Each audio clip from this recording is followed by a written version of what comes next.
Hey folks, we're about to start another episode of Ask Us Anything about electrochemistry. But before we begin, because we have some extra time, there are a few things I'd like to go over first. While we're waiting for the live stream to start, type your question into the chat. The sooner we get your question, the sooner we'll be able to answer it when the live stream starts. We usually try to answer questions in the order that we receive them, but it's definitely possible that we get so many questions that when your question comes up, we're out of time.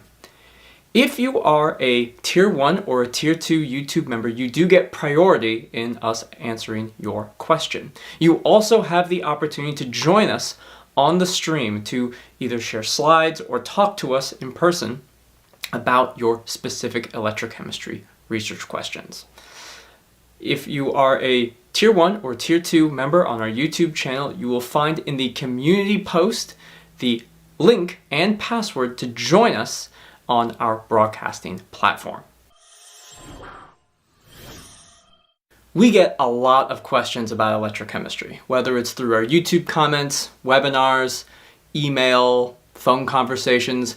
We get lots of questions from people about electrochemistry. And sometimes responding to a YouTube comment or trying to describe a cyclic voltammogram over the phone isn't always the easiest way to teach or describe electrochemistry. That's why we created this live stream. In the Ask Us Anything About Electrochemistry live stream, you can ask us any questions you have about electrochemistry, and we can use better tools and take more time to describe some of these electrochemical processes to help you with your research and understanding of electrochemistry. Now, in our time of doing this live stream, we've observed that if you ask a very, very specific question, we might not be able to answer it. It'll be a little bit too specific for us. On the other side, if you ask a very broad question and you're interested in just a very broad understanding of cyclic voltammetry, we have separate tools, we have other resources to help you. So we do have a YouTube video on cyclic voltammetry, an introduction to the subject. And if you're interested in more of a long-form course on, say, electrochemical impedance spectroscopy, we have a 5-part EIS webinar series for our Tier 2 YouTube members that you can access at any time. Now, if you weren't aware, Pine Research Instrumentation is a company that produces a wide array of high-quality electrochemical research equipment, from potentiostats to electrodes, electrochemical rotators, cells, different types of accessories. Pine Research has been supporting electrochemistry research and teaching for decades. Recently, we have developed new electrochemical simulation software called Aftermath Live. Aftermath Live is an online streaming platform where you can simulate popular electrochemical techniques like cyclic voltammetry. It's a powerful research tool, as you might simulate a cyclic voltammogram to support an electrochemical mechanism for your redox reaction that you're studying. But Aftermath Live and cyclic voltammetry simulation is also a very powerful tool when it comes to just learning electrochemistry. In fact, in previous episodes of the live stream, we have used Aftermath Live and our simulation software to answer some of the questions that you have. If you are watching this on YouTube, you can get a 10% discount on your first month of the basic and research editions of Aftermath Live by using the coupon code PINEYouTube10 when you're at checkout. Aftermath Live is a powerful tool and you can cancel your subscription at any time. Go to aftermathlive.com to check it out. Link is in the description below. Our live streams are normally on Fridays from 1 to 3 p.m. They normally last about 2 hours, sometimes a little bit more, sometimes a little bit less. If you miss the live stream, you'll always be able to watch it on our YouTube channel, and in the description we put timestamps for every question that was asked. This way you can look through the description and find the questions that are most relevant to your research and then watch those at your leisure. Also, we apologize in advance if we mispronounce your name.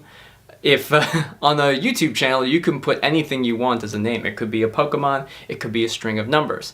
But if we call you out and we accidentally mispronounce your name, we apologize in advance. Lastly, please do not spam the chat. We've had numerous instances of people either talking about inappropriate things or constantly filling the chat up with some kind of spam. We will remove you if you do that. Let's keep the chat very clean and just talk about electrochemistry. Sometimes it takes a while before we're able to answer your question. So if you keep typing your question into the chat and spam the chat, then we will remove you from the chat. But if it's been a while and we may have forgotten about your question, one message as a gentle reminder is all that's required. All right, I think that's all of the housekeeping things. Now, let's start the live stream.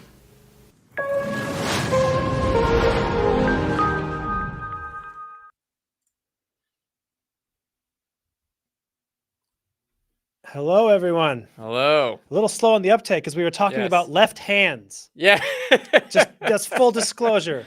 Alex Yes. and I were just talking about left hands because our intercompany little messaging system was talking about it's like left-handed appreciation time or something. It's a very strange thing to be talking about. Yeah. On a live stream about electrochemistry, but I'm in deep now. I'm going for broke. Yeah. And the picture on our internal company's little thing saying, "Hey, left-handed, awareness or whatever," shows a picture of a right arm. Yeah. And I'm just laughing at it because I'm like, you couldn't just mirror the image even if you don't have a photograph of someone's left arm.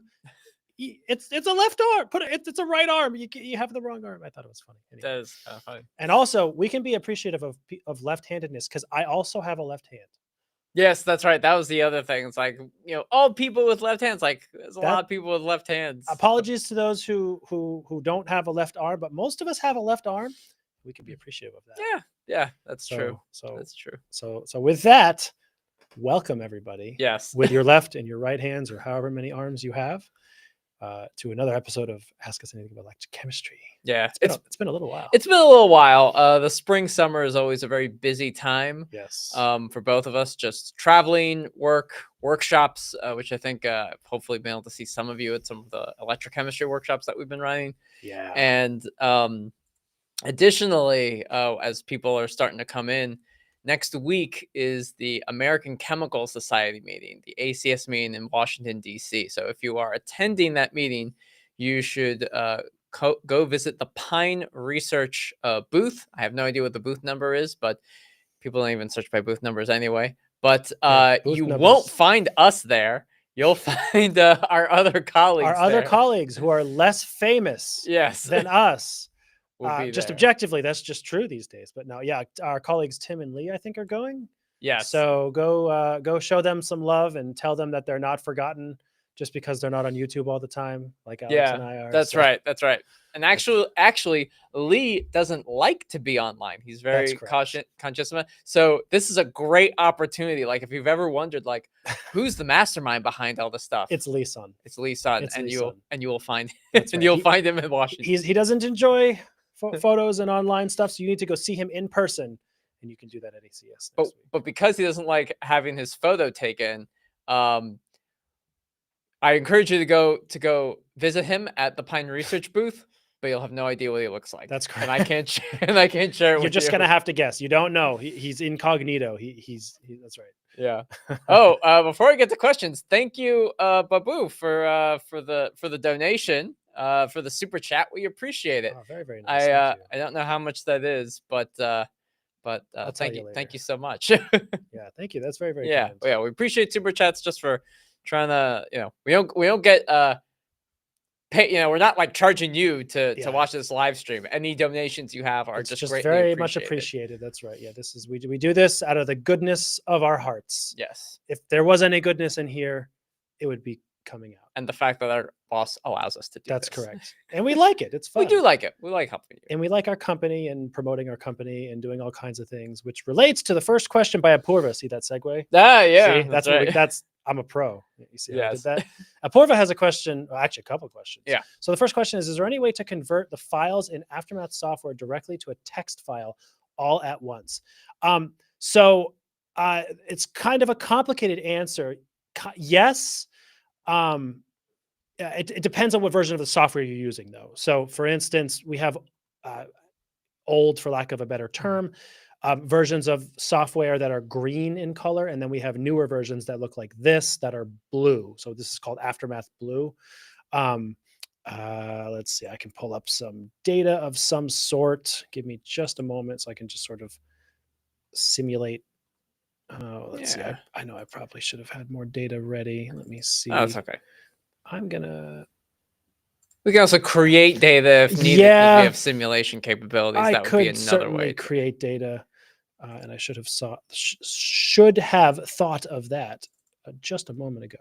I just wanted to get one with a bunch of like CVs and stuff. I have like some ruthenium hexamine tests, and I don't know. This is some ruthenium hexamine CV. I just wanted to find something with a bunch of data. So, and Apoorva has told us she is using Aftermath Blue. Okay. So she does have the blue version. So Apoorva, I won't waste a ton of time on this, just in the interest of this will be I'll show you kind of how to do it very briefly here, and then you can kind of tinker with it yourself, I guess.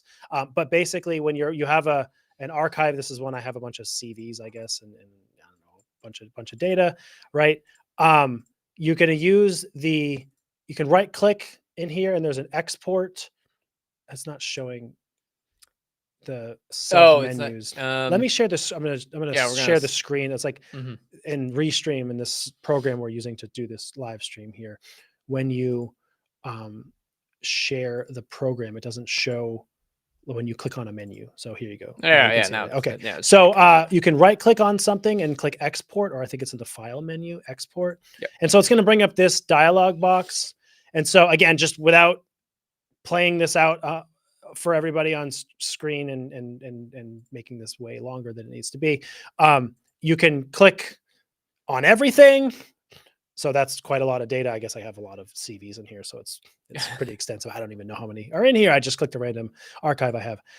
But you can click on these CVs, for instance, and then you can click export, and it's going to prompt me to, give it a name, and then that should export them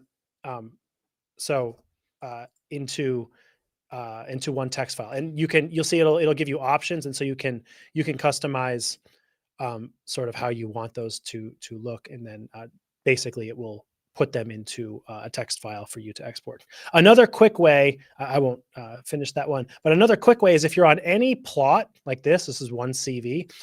There's, I would say multiple ways, but there's two quick ways you can do this. So let me just bring up like Excel to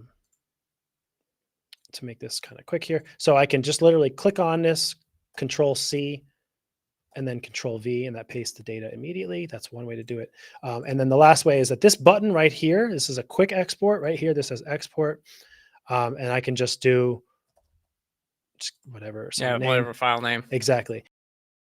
And so what I can do is just show you that just gives you a text file with the results.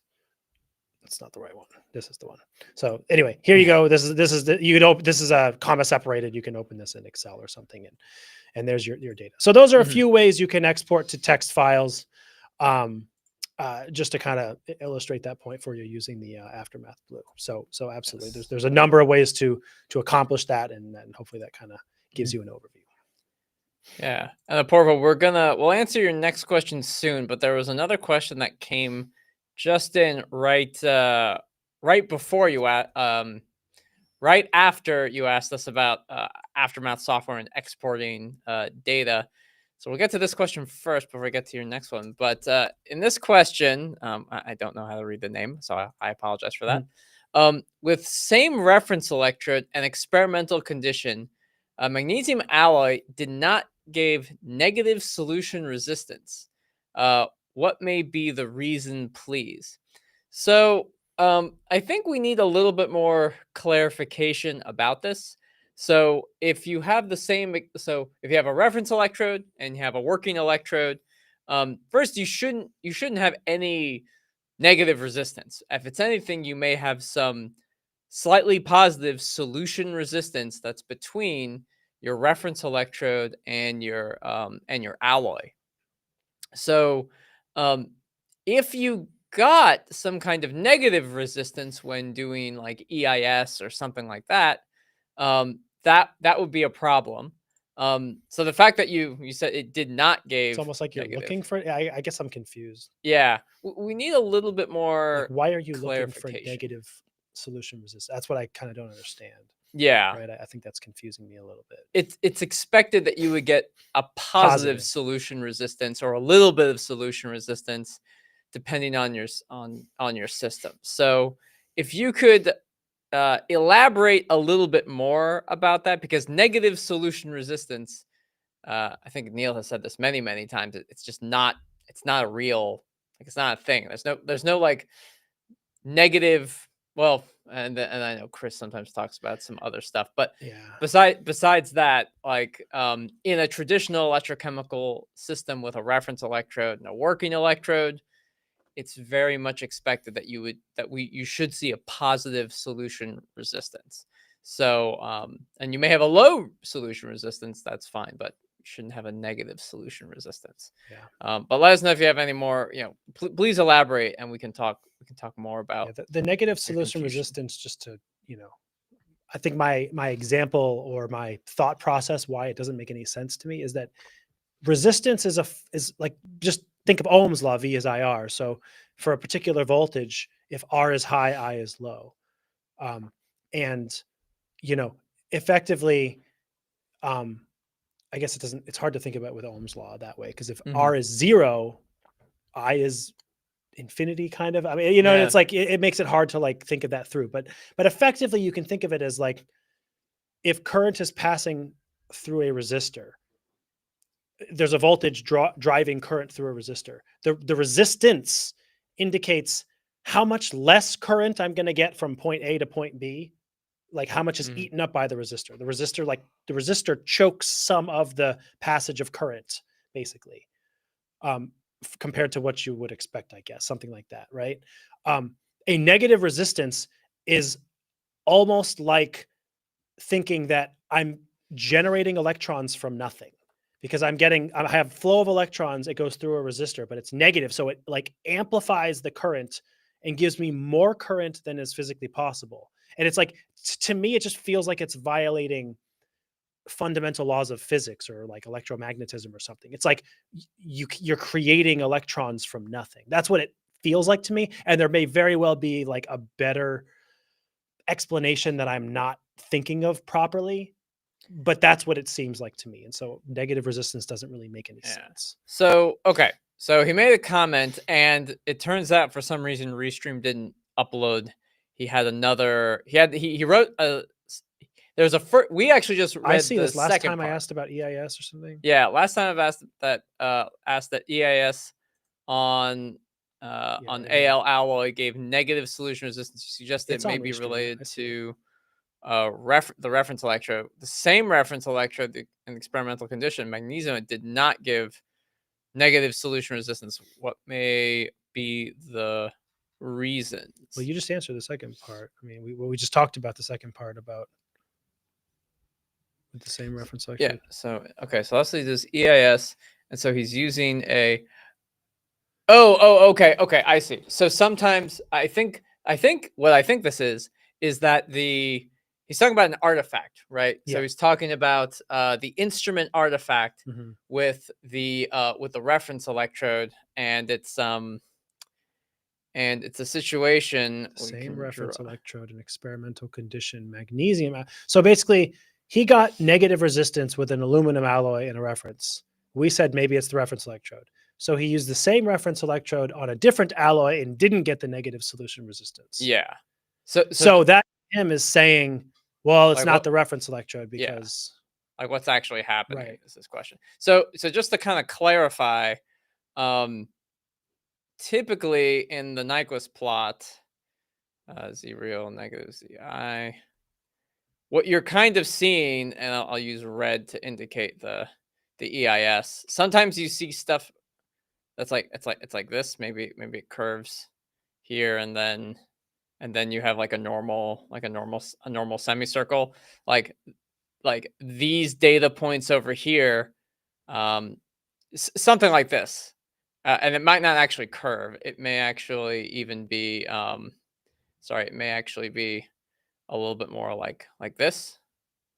And then this does have the normal semicircle. Oh God, I'm so terrible at drawing semicircles. Hold on. I'm gonna do this a little bit of justice. Let's give it some time. There All right, you that's go. better. Okay, but but yeah. So, but you're saying like you're getting this on an Al alloy, and you have this kind of negative impedance. But when you move to a magnesium alloy, my guess is that if we have the same kind of picture, Z real, negative Zi, what you get now is something that's maybe it's like this, like it's shifted over. That's my guess. It's like, oh, you now have real solution resistance, and it's with magnesium, Mg, and but the reference electrode is the same. So the Al and the Mg, we still use the same reference electrode, but this whole system just kind of shifted over. And so because it shifted over, you have these, it's now real, and or you have positive real impedance instead of negative impedance because it went over this way. So now what is interesting is that if the solution is also the same and you've moved from magnesium to aluminum, there's also a guess that the way I think about this is that the whole thing just shifted over because magnesium has higher resistance or solution resistance in general. And this is still in some degrees These are I just want to add to your point there. These are alloys, he's saying. Yeah. But aluminum is also, I just double checked. I was pretty sure this was the case. Aluminum is a better conductor than magnesium is. So that tracks. This could be part of it. Yeah. It could be related. Again, if it's similar to what you've drawn or something like this. Yeah. That it's not the solution even necessarily because it's a contact resistance. That contact resistance is going to be probably higher because magnesium is just not as good quite of a conductor as aluminum is. Yeah. So aluminum is going to be closer to the origin as a metal by itself because it just doesn't have, it has better conductivity, which means it has lower resistance. Magnesium is going to be pushed a little more to the right because it is a little bit worse of a conductor. So I wanted to show we're still here in the lower yes, we're still there. We go. Pushed the wrong button. Yes. So I think yeah, exactly. I think you're right that like it's the contact resistance is manifesting itself by shifting over. And so I still believe that this here is still an artifact of the reference electrode, but the solution resistance and contact resistance between aluminum and magnesium may be the reason why the whole thing is getting shifted over, because even if you modeled the solution resistance and all that other good stuff, resistors that are in series, like if there's a resistor here as an equivalent circuit, it's as if these two are added together. So it just ends up as one thing. It's not like your solution resistance just increased because you changed the working electrode. Yeah. It's just the contact resistance, and that just got summed up and added. So that's what we think is happening. Yes. Yeah. That's probably our best guess based on the information you provided, and we'll move on now. But hopefully, you kind of get some ideas about how to explain the behavior you're seeing. Yes. So Purva has another question that says, is it okay to record CVs at different potential ranges in non-faradaic range for different control samples of the same project to calculate the ECSA and then compare the results? And the reason she's saying is that I'm not able to get proper CVs for different samples in the same potential range. So I've asked you about question. I think so. That sounds reasonable to me. Yeah. If you're doing, let's say, two different materials, one of them catalyzes something in this potential region. So you gotta go over here to get a, non-faradaic thing. Okay. But in that potential region, your other material has a faradaic thing. So you have to come back over here. But so the potential ranges that you're doing your CV for material A and material B or whatever are different, but they're both non-faradaic. Then yeah, that's perfectly reasonable. Yeah. I don't have a lot more to add other than to say, I think that's a good methodology. And I think that's perfectly rational. As long as you are sure, I'll just add, I suppose, on in both cases, that the potential range you've selected is truly non-faradaic in both cases. So just be sure that that's what you the situation you have, but that sounds perfectly reasonable to do so. Yes. Yeah, it's like the it's like, is it okay to do something? And it's like, yeah, the answer is yes. Yeah. Sounds right. Sounds right. Not to get off on a long tangent because we have a lot of questions, but it's one of the things that I always tried to do, even when I was in graduate school, and I've especially taken as I'm not in academia anymore. Academics tend to give what I call like equivocating answers, where they don't want to say yes or no sometimes, or they're afraid to give numerical answers for things, or afraid to commit. I'm the exact opposite. I really just I got frustrated when I was in school, for instance, and you'd ask a question and it'd be like, well, there's a lot of possibilities. And sometimes we do that too. So we're guilty of that because sometimes we don't know and we're trying to think through a problem. And fair enough, we do our best. But when possible, I do like to give direct answers to things because you can move forward with that information, So anyway, I hope that's helpful for you. Yes. All right, where are we at here? Babu. Yeah, Babu here. Yeah. So Babu is asking, he says, hi, glad to see you again. And again, thank you for the donation. I have one question. I have analyzed my catalyst with an old silver chloride electrode, which I suspect was spoiled, but it gave the best lowest overpotential at 10 milliamps, But when, and I don't know if part of the message continuation is cut.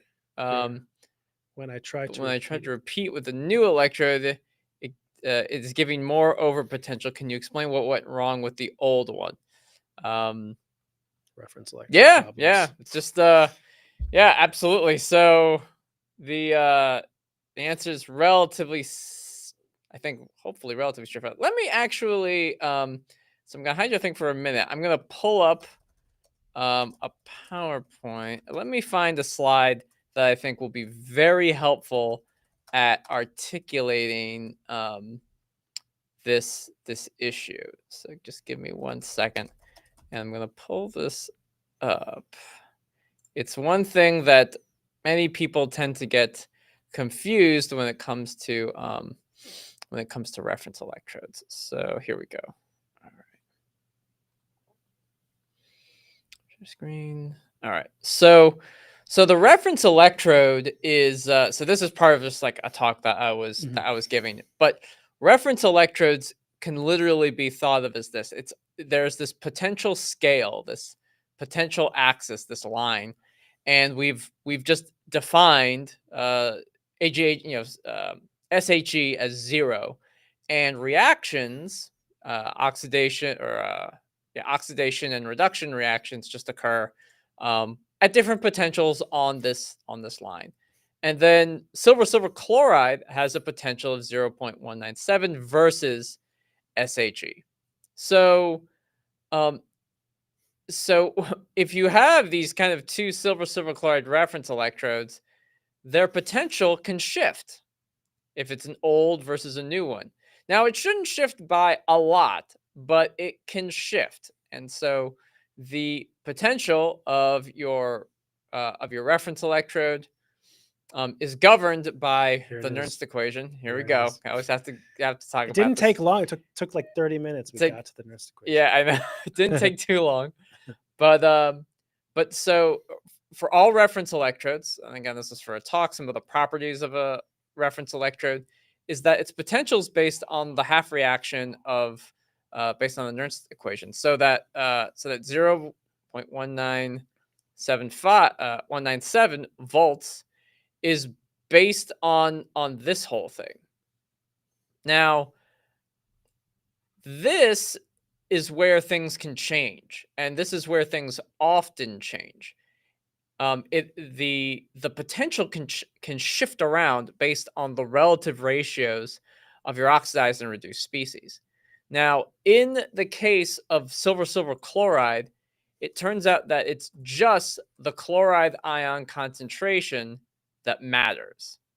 So if the chloride ion concentration changes in your experiment or in your reference electrode over time, if it's an old reference electrode, it can shift the potential. And that's why when you're doing, when you're doing, HER or catalysis, and you're going up, and you're hitting 10 milliamps here, you're hitting 10 milliamps.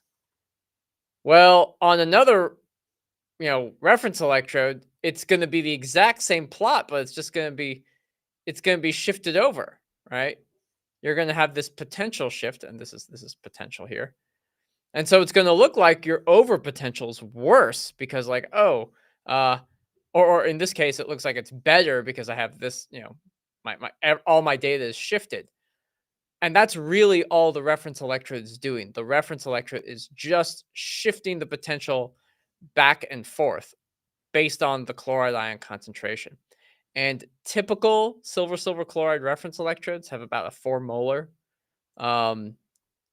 chloride ion concentration in them.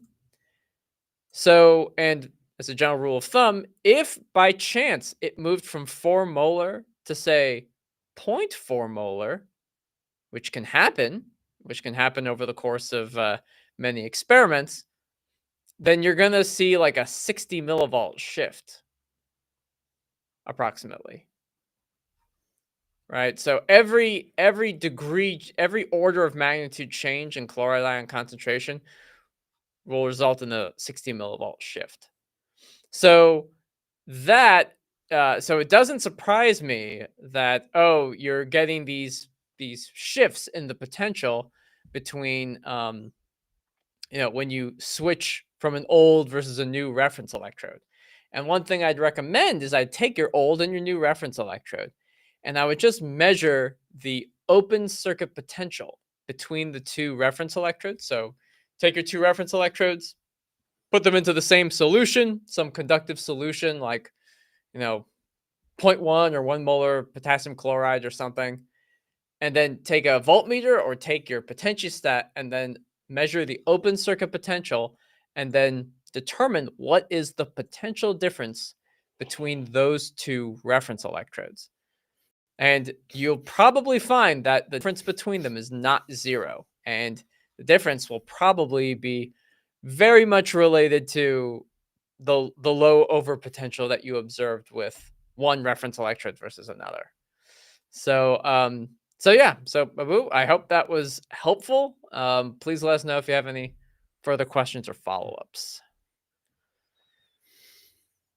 All right, TT is back. Good to see you again. Yeah, good to see TT. And if TT wants to, just like turn this into a therapy session, I'm down. Yeah, I'm down for therapy sessions. We're always down for therapy sessions. So ask us anything about electrochemistry therapy. That's the subtext. Mm-hmm. That's correct. You can do it. But until then, I guess we'll talk about science. So TT says, when to use the Warburg open and the Warburg short. My Nyquist should fit the WO. However, when I accidentally use WS for an instant fit, it fit much better than the one with WO. So I'm confused the values for WO. So I use the values for WO, but I'm confused. I mean, it's surprising because they look very different. Graphically, like on the Nyquist plot, the Warburg open and Warburg short are very different looking graphically. So it's bizarre to me that you would even have data that could possibly fit both of them. So basically, the Warburg short is something like this. The Warburg open is something like this. So how can, I guess I'm not sure how your data, you have this sort of 45-degree section, and then the Warburg open goes straight up and down. The Warburg short has a 45-degree section, and then it goes down to the x-axis. I mean, they're so dramatically just polar opposites, right? I mean, one goes up, one goes down, because a Warburg open is effectively, I talk about this in my webinar series in the third one, my EIS webinar series. A Warburg open is like something in between a Warburg diffuse, like an infinite Warburg diffusion, and a capacitor. It's almost, you can almost think of it as like a hybrid sort of between those two things. And the Warburg short is basically like a hybrid between infinite Warburg and a resistor. Okay. And so a resistor on a Nyquist plot is like a point on the axis, and a capacitor on the Nyquist plot is a vertical line. So that's why these look very differently.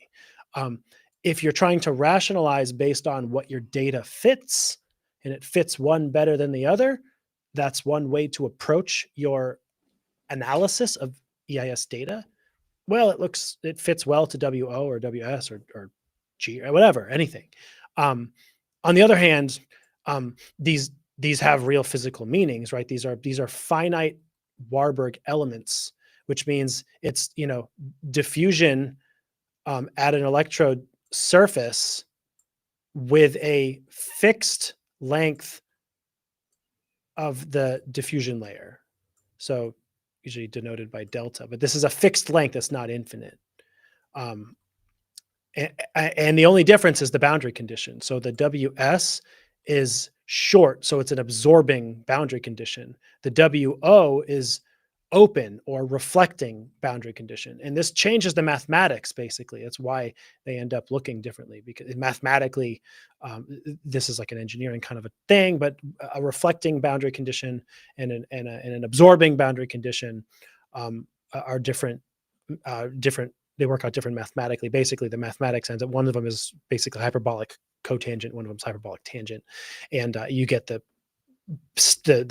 weird looking Nyquist plots, depending on which one you do. But again, it's just a difference in boundary conditions, and fundamentally they are similar in the fact that there's a finite diffusion length. And so I think what's sort of just the best I can tell you is I'm curious as to how you could even have data that would fit one and the other. Like, it should be an or.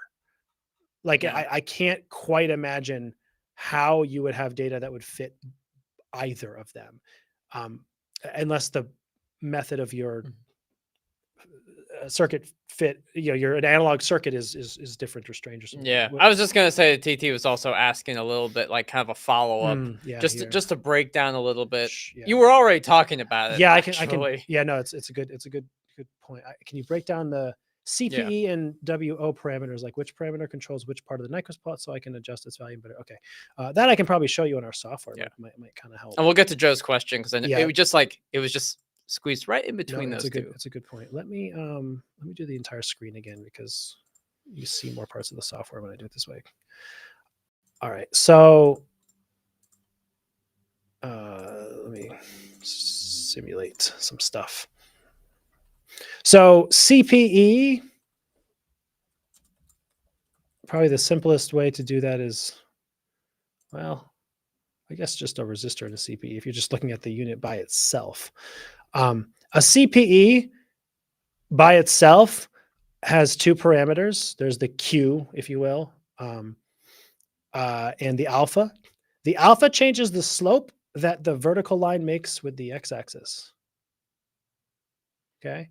So you may be familiar with the fact that the CPE, the alpha value of 0.5 is the same as a Warburg, or a Warburg is like a constant phase element with an alpha of 0.5. And 0.5 gives you 45 degrees. So this right here gives you a 45-degree angle, right? That's the angle it makes. So this sort of tail you get on Nyquist plots at low frequencies, one way to look at it is a Warburg, infinite Warburg. Another is as a CPE with an alpha of 0.5. An alpha of 1 gives you a vertical line, and an alpha of anywhere in between just has a different angle, right? This is 90 degrees. This is a vertical line, 90 degrees with respect to the x-axis. This is 80 degrees, 70 degrees, 60, 50, 45 degrees. And then if I go under 0.5, it'll go down and down more. You don't see that usually too often. It's a bit of an odd phenomenon. And the Q value is analogous to capacitance. It's not exactly capacitance unless alpha is exactly equal to 1. The effect on the Nyquist plot, I'll show you, but I'll tell you before I show you, is that as I decrease the capacitance or the Q value, this line shoots up higher. So it's inversely related. And as I increase the Q value, it goes down.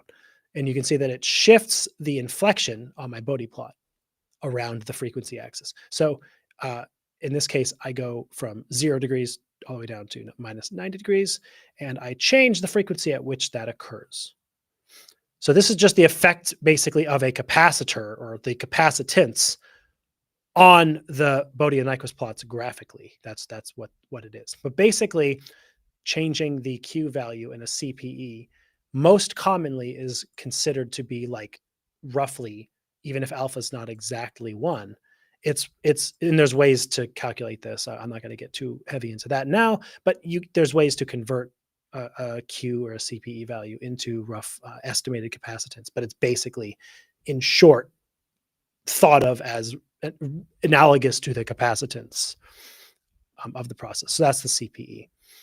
The Warburg open, on the other hand, I probably have that drawn over here somewhere. Yeah, this is, there we go, Warburg open by itself.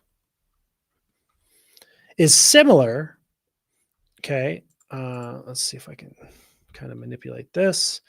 It has two components here, a W and a B. The W in this case is, it's called the Warburg coefficient, basically. And this is related to the diffusion. And the B is related to the diffusion layer thickness and the diffusion coefficient. But basically, B is proportionate to the diffusion, the thickness of the diffusion layer. So as I said, the Warburg open and short are finite Warburg elements that define diffusion through a fixed length. And that fixed length is measured this isn't exactly the fixed, but it's related to this coefficient B, is directly related to that length of the diffusion layer, okay? And so what we get is a similar situation to the capacitance that I just showed you with the CPE. That is, as the diffusion layer thickness gets smaller and smaller, this line goes more and more vertical, which means that as I go bigger and bigger, it gets smaller. And eventually, if this B is large enough, you see that this basically collapses into an infinite Warburg. So one way to look at this is that an infinite Warburg is a diffusional element. So alpha is 0.5. And the diffusion layer thickness is infinity or very large, right? Well, if I make B very large, close to infinity, it looks exactly like a Warburg, an infinite Warburg. So it's the same. And that makes sense, right? Mathematically, it should like hit that limit. And so that's what we see here. But as we start to reach a point where the length of the diffusion layer is not infinity compared to the diffusion properties of W and everything, we start to see this immediate tail shooting straight up with the Warburg open. And that's how this manifests itself, I guess you'd say. So so there you have it. And I can adjust the length of the tail, basically is what the W does, and the length of the final vertical portion is the B. So it's almost like they play together. I mean, to certain, obviously, but for the most part, the B visually impacts the length of the second vertical part, and the W impacts the length of the first 45-degree part, kind of, in short. That's what you can kind of see here, right? So that's kind of visually how Warburg open manifests itself. Do you want to look at TT at the very end? TT just added a comment, I think, about it. I don't know. He's just My describing what his equivalent equivalent circuit is. has RS connected to CPE in series, and the CPE is in parallel to RCT and WO. Yes, it has the diffusion line. I'll try with another software and hope to fit. Yeah, I guess I'd wonder if the diffusion line is upward, the Warburg short shouldn't really be applicable. You probably have an open boundary condition, a reflecting boundary of whatever that means for your system, and there's probably some like mathematical, because remember, fitting algorithms, software fitting algorithms for EIS circuit fitting, it's math. It's not science. It's not right. It's not you with your science brain thinking and analyzing. It says, you've told me what circuits should I fit? What's their mathematical equations? Got it. I'm going to try. So the fact that the Warburg short like kind of has some facsimile of fitting probably means that the Warburg short values that it's fitting are like just meaningless. Like they're super minimized, so they're not actually affecting the result. Like you can add 2 extra CPEs or something into your equivalent circuit. I'm not saying do this, but I'm saying like you could in theory add a bunch of CPEs or something into your circuit. And if they're not like meaningful, the algorithm may just minimize them entirely, make them all close to like the minimum value. And then it's like they're not even there. They're bypassed entirely. Right. And so it's like, well, okay, I fit a bunch of CPEs, but their values are negligible. So it's like, I didn't really fit them. It's like having a resistor and its value being infinity. It's like, well, it's like not even possible. It's not there. Yeah. It's irrelevant. Right. Or zero either way. Right. So, so you have to be careful, just as a general, rule here, as a scientist, to pick a circuit that's applicable. Right. And so if you're seeing the line going straight up, probably don't fit the Warburg short. It's probably not applicable. So the fact that you're fitting the Warburg open seems like a wise plan. And then, try some other software programs. Maybe you'll the unfortunate reality, I guess, in some sense, is that your fitting results could depend. It's like results may vary, or, objects in mirror are closer than they appear. So to a certain extent, whichever software program and algorithm you're getting your fitting on could affect your results. It's some do better jobs than others, or different jobs than others. I'm not trying to slander anybody. I'm just saying these things, it can vary exactly the way the algorithm does its thing, right? And not every company programs it exactly the same. So, so there you go. Good to see you, Chris. Yeah, good to see you, Chris. All right, Joe Durden has a question. He says, "Hi, I have a question. Why does the distance between the working and counter electrodes matter less for microcurrents / electrodes compared to bigger currents?" So, it's kind of funny. Oftentimes in electroanalytical chemistry, we don't talk very much about the distance between the working and the counter electrode. There are 2 things to consider. Most of the time, the resistance between the working and the counter electrode is kind of ignored. It's what we refer to as compensated for. And that's because we're always measuring the potential with respect to the working and reference electrode. But the purpose of the counter electrode, oftentimes, is to balance or maintain charge at the working electrode. So, and charge must be maintained between both of them. So if there's a lot of positive charge on the working electrode, there's a lot of negative charge on the counter electrode. And the potential doesn't matter on the counter electrode as long as it can maintain or balance the charge on the working electrode. So if you're generating microcurrents on the working electrode, then you're generating microcurrents on the counter electrode. So it doesn't really matter so much if those electrodes are close together or far apart, because if you're generating something on the counter electrode, it's usually so small, it probably doesn't matter very much for your analytical measurement.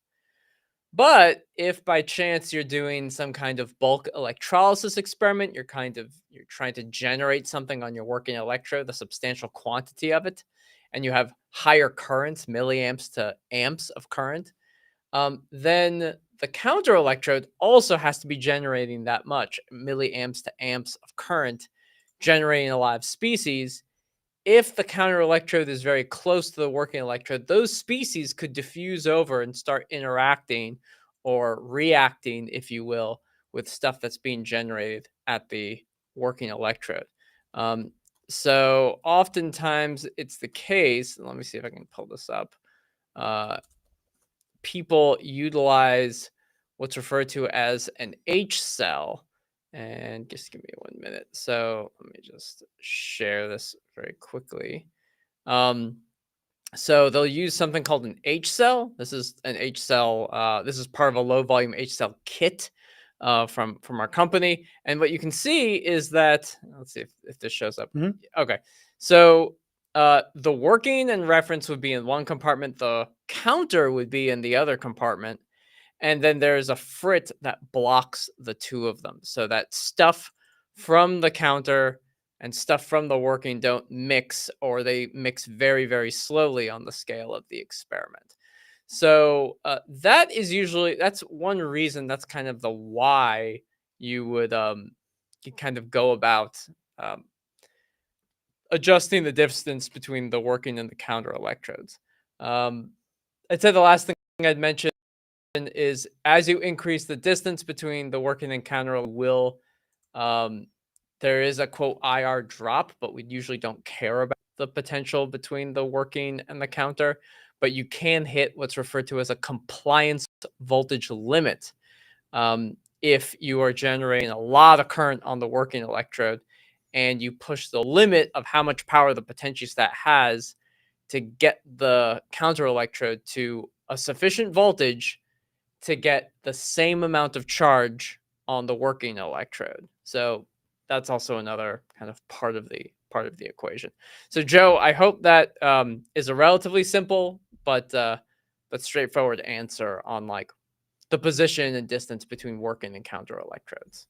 It leads perfectly into the next question, actually, too. Yes. Interestingly, by Mervet, who is asking about the other two combo of electrodes, I guess. Why do we put the reference electrode very close to the working electrode?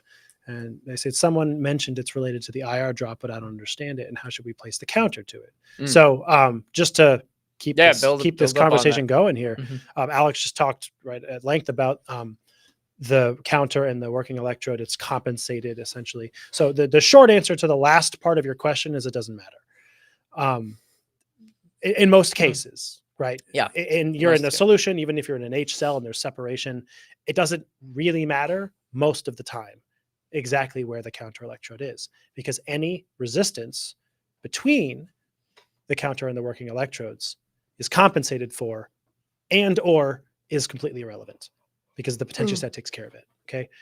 The reference electrode is a different situation. And yes, it is related to the IR drop thing. And I'll show you why that matters. So here is a diagram of, for instance, you have to hide that question. Yes. Yeah. So this is from my webinar, and it's also content from a video that Alex made about how a potentiostat works. This little circle you could think of as just this is the setup of a 3 electrode cell. So there's a counter electrode up here. I know there's a lot of diagrams. This is part of slides, so you'll have to excuse some of the complexity here. This is part of animations. I'm just showing you the overview here. So the working electrode's at the bottom here, counter electrode's at the top here, reference electrode is here. So they're in solution, all right? This is why it matters where the reference electrode is in relation to the working electrode. I can't easily move stuff out of the way. You'll just have to go with me here. The working electrode is doing something, right, of interest. It's doing some reaction. So there's this RCT here. There's a double layer capacitance. Let's just say that's a very typical kind of Voigt or Randall's element reaction happening at our working electrode. We then have solution, or whatever distance from the surface of the working electrode until the reference electrode frit right here, wherever this frit exists. Okay. There's some distance there. And that's what we call RU. This is the uncompensated resistance. So why does that matter? Well, the reality is that I know this is like a lot of slides all at once. I'm going to move some of this stuff out of the way just for visualization right now. So I have this process happening at the surface of my electrode, right? This is the reaction of interest happening at my electrode surface. I'm just moving it out of the way. The reality is that this is what we want. This is the voltmeter. We want to measure the voltage at our working electrode, which is across this reaction of interest. But the reality is that we're actually only able to measure with our potentiostat this voltage, which is between reference and working. So you can see that if I measure the potential between this point right here and this point right here, what's in between those 2 points? I have this stuff at the working electrode that I care about, and I have this stuff, this RU. It's in the way. It's literally part of the measured resistance or current, everything that my potentiostat is actually physically measuring. And so practically what that means, you can do a practical example here. This is just like part of this webinar. Again, I'll just walk through it very, very quickly. If I'm telling my potentiostat, I want 1 volt, right? I want 1 volt at my working electrode. And I have, for instance, 0.3, where is it? Sorry. 300 ohms of uncompensated resistance. Now it's quite high, but it can happen, in non-aqueous solutions sometimes and things like that, right? Then what it actually ends up being is that I have 0.3 volts across my RU and 0.7 volts across my working electrode. So again, the reality here is that I told my potentiostat, give me 1 volt, and what I actually get across the working electrode is 0.7 volts. So why does it matter? Well, because I'm not getting the voltage that I want. The RU, which is to say the resistance that exists between the reference electrode and the working electrode, eats up, in this case, 30% of my voltage. So when I think I'm at 1 volt, I'm not. It's not good. Now, why, back to the original point of your question to finish this answer up, finally, why does it matter where the reference electrode is? Well, if the reference electrode can get physically closer to the working electrode, then there's less distance in electrolyte between the two, and this resistance can go down. This resistance will get smaller if the distance between the reference and the working is smaller, right? I mean, that sort of stands to reason, right? Or there's a blocked frit or other things, right? But generally speaking, you want the reference electrode to be pretty close to the working electrode because we don't want RU to be that high, so we don't lose a certain percentage of our voltage across that resistance because the potentiostat is measuring across that resistance no matter what I do. Okay, so that was a kind of a quick summary, I guess, of some slides in this webinar, in these diagrams here. I know it might be a little bit confusing. If you need clarification, Mervet, please let me know. See, there's a he has follow up. a few. Let me see. Yeah. Follow up. So thank you so much. Should I apply IR compensation to every test I do? CV, EIS, and GC. Not EIS and not GCD, but CV. Yes, I tried once, but I noticed RS calculated for the IR compensation changed throughout the test, increased. And then he says, "Is it normal?" Is that normal? Mm-hmm. In theory, no, it should not change.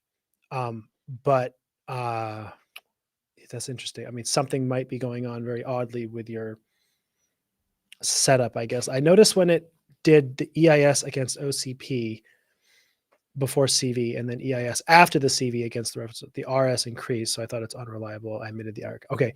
There's a bug in my face. Oh. I can't get this happens, like, I swear. Yeah. This bug has been in this room. They're supposed to have lifespans of like 45 minutes. This bug is immortal. Yeah, it's immortal. This little fruit fly. This one fruit fly. Its only purpose in life is to annoy me when I am live on YouTube, and I'm very upset about it. But because they do have a because they do have a 45-minute lifespan. Technically, you're fighting like the great grandfather. It's actually like of great times 10 to the 70th grandfather. And he's like, "You disrespect our elders." he's going out. I disrespect you and all of your predecessors and all of your offspring who will bug me next week. Yeah. Sorry, I got off topic here.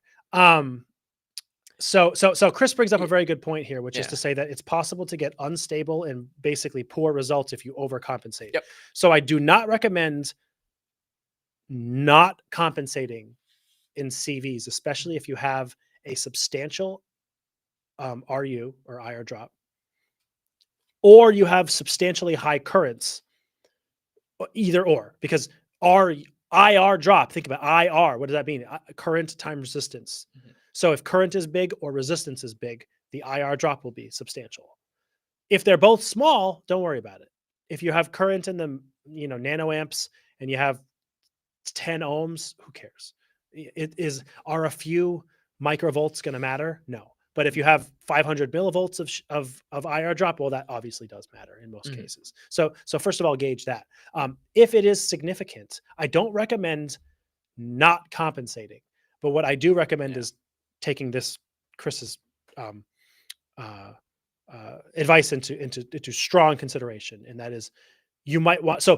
This is one of the reasons, to Chris's point, why people very often, even in literature, you'll see that they calculate the IR drop and then they compensate 80% or 90%. It's because you don't want to get close to that 100% because you can cause oscillations, you can cause real instability problems with your potentiostat. Overcompensating data can be very fraught. Your results will be messy. So you could take a very conservative approach and underestimate, and then you'll at least compensate for some of it. Let's say a worst case scenario, but it's better than compensating for none of it if it's substantial again.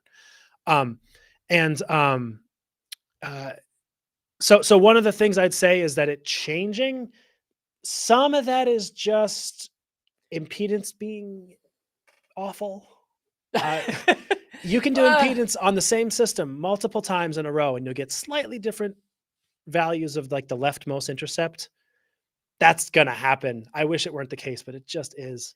It'll vary ever so slightly, and it seems like you did something weird. I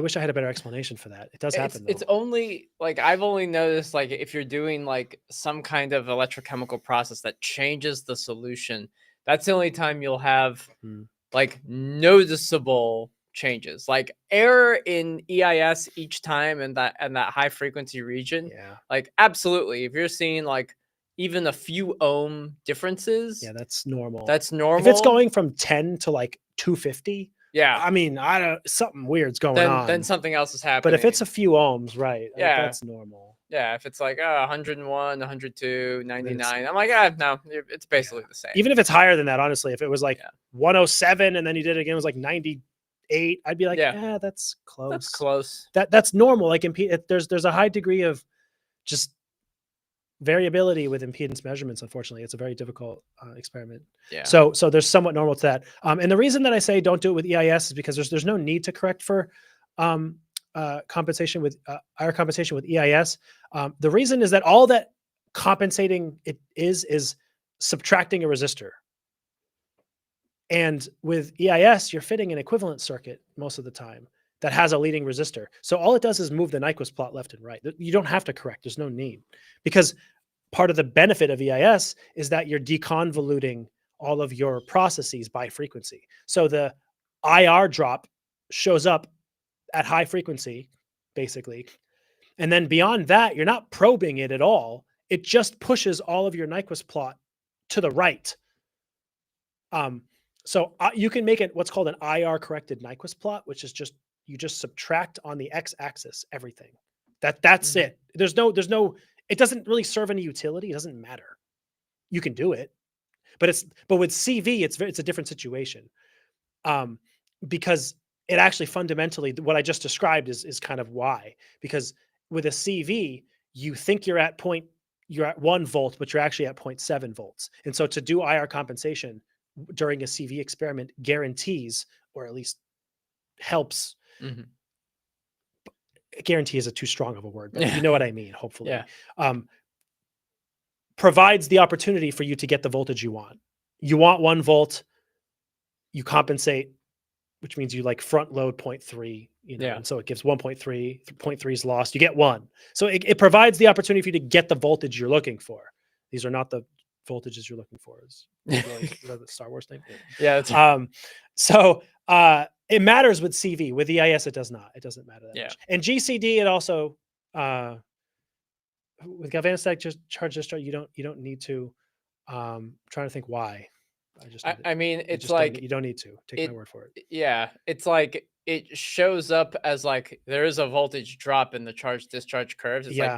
like it's just like it's there. It's a constant, but then it continues to charge. Like instead of it charging here, it charges here, and Exactly. then it just continues. Like you can think of it as there's a plateau in the battery curve. It's like the plateau will be at a different place than it would be otherwise.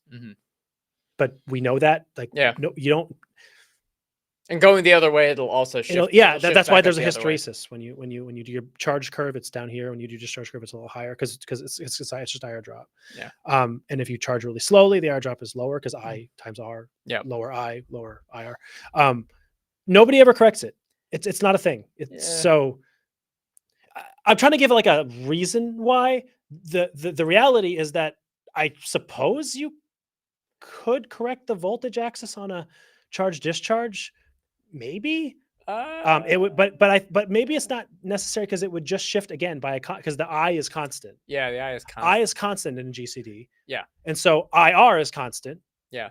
And so all it would do is shift the whole thing up or down. And so it's kind of like irrelevant. It doesn't really matter. And like in CV, it's very important because I is not constant. I is dynamically changing. That's right. A lot. Right. Like it's changing so much. By the nanosecond. By the nanosecond. Yeah. And so you want to make sure your V accounts for that. Yeah. On the fly. Yeah. So maybe that's a good explanation why, but yes. Okay. Yeah. So okay, let's back up and keep going. I think that's good. I think Murray, we can talk about this all day, but I think we basically answered your question. I'll just finish this thought. So you suggest we use 95%. I wouldn't. Well, in general, 90% maybe is a good limit to be safe. In your case, if it's really changing by a little bit, what I would suggest is take the highest known. Yeah. No, I'm sorry. Take the highest known RU that you've gotten in your experiments and the lowest known one. And make sure you pick a percentage of the highest one that's still lower than the lowest. So I'll say that again with numbers. Let's say you do a bunch of tests and it's moving a little bit. Okay, fine, right? You do 4 tests and the RUs you measure are 100 ohms, 90, 90, and 80. So the highest is 100 ohms, the lowest is 80. The maximum percentage you should pick is 80%. Because if you have 100 ohms and you compensate for 80%, it's going to compensate 80. But if you screw up and it's actually 80 ohms, you're compensating for 100%.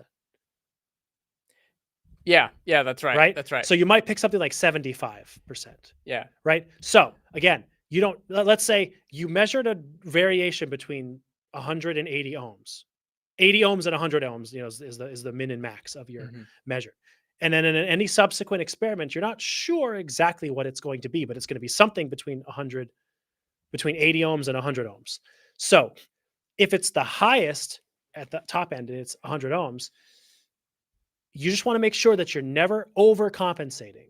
So if you pick 90% and it's 100 ohms, then you're compensating for 90 ohms. But if you think you're compensating for 100 ohms, but it's actually 80, now you're overcompensating because you're compensating for 90 when it's actually 80, and that's a problem.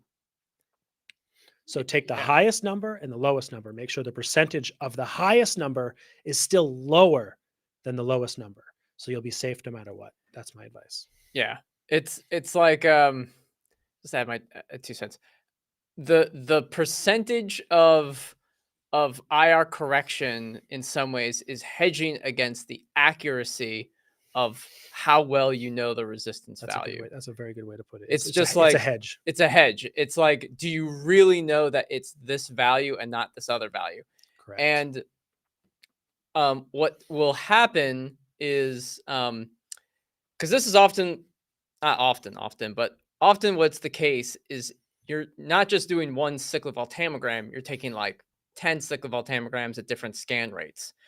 And when you go to higher scan rates, the degree of accuracy that you need to have for your solution resistance needs to be higher, sort of say, because you'll actually run into these weird feedback systems of like when you go to faster scan rates because you're doing a scan rate study as part of, you know, Randall-Sevcich equation or something like that.